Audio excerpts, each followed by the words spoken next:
You ever see a couple out somewhere and you just kind of look at them and wonder? One person's the life of the party, the other's super quiet, and you just think to yourself, how did they end up together? It's a thought we all have, and it's actually the perfect place to start our breakdown today. Exactly. We've all heard someone say this, or hey, we've probably thought it ourselves. But that little observation, it hints at something much bigger, It's about the way we actually go about choosing the single most important person in our lives. So, let's get into the common mistakes, and more importantly, how to get this huge decision right. All right, first up, let's talk about what I call the selection mistake. This is probably the biggest error people make, right at the very beginning of the whole process. And trust me, it's a real eye-opener. Just look at this comparison. It's kind of funny, but also not. Think about it. When you need a new outfit, you might spend an entire afternoon at the mall. You'll go to 5, 6, 10 different stores. You'll try things on, check the fit, the fabric, how it feels. You put in serious work. But when it comes to choosing a life partner, a decision that's going to shape your whole future, so often we just jump in. It's shockingly impulsive. So that really begs the question, right? If we're not being all that careful, what are we actually looking for? What's the criteria we're using when we make this choice in such a hurry? Let's take a look. And yeah, this is pretty much what it boils down to. It's a checklist of stuff that's, it's all on the surface. Oh, I want someone who looks like a model. They just need to have money.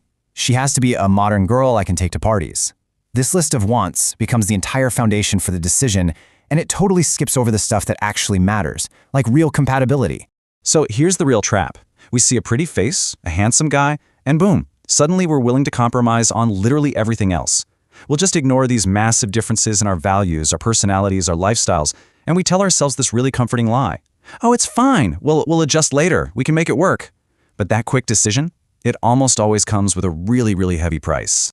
So let's talk about that price. What is the real cost of making that mistake? Because a choice made in a hurry, it leads down a very predictable and honestly a very painful road. And this shows that downward spiral perfectly. First, it starts slow. It's just this dawning realization that, oh, wait, we're not a good match at all.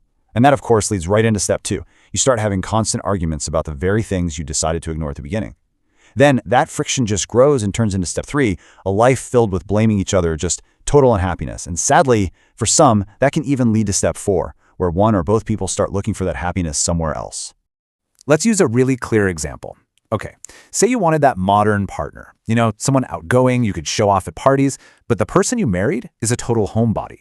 They find their happiness on a quiet night in.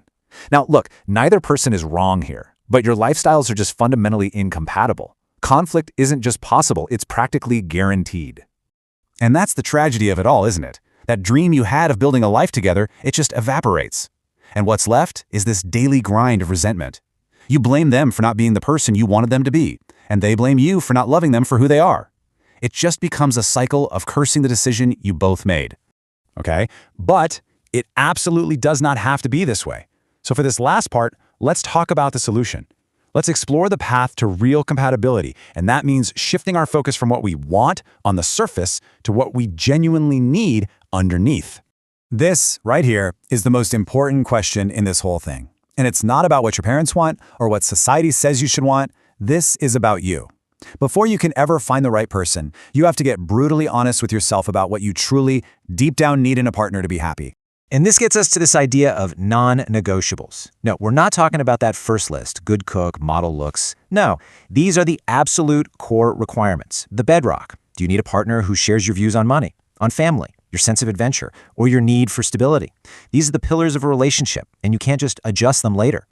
So what's the game plan here? What do we actually do? Well, it's all about being intentional. First, and this is the big one, just slow down. It's not a race. Use that time to really get to know yourself. Figure out your non-negotiables, and then you have to communicate them to your family, to any potential partner, and maybe most importantly, look for someone who not only shares your core values, but is willing to adapt and grow with you. Because at the end of the day, looks fade, but shared principles, that's what lasts a lifetime. Which brings us right back to where we started. The solution is to treat this decision with at least the same level of care you'd give to buying a new shirt. Get to know the person, see if the fit is right, not just on the surface, but the fit of your personalities, your dreams, your values. Come on, you wouldn't buy a pair of shoes that pinches your feet hoping they'll magically get comfortable later, right? So why on earth would we do that with a life partner? So we'll just leave you with this one final thought. In a world that's all about snap judgments and moving fast, it's worth stopping and asking yourself, is the single biggest decision of my entire life getting the time, the thought, and the honest reflection it actually deserves?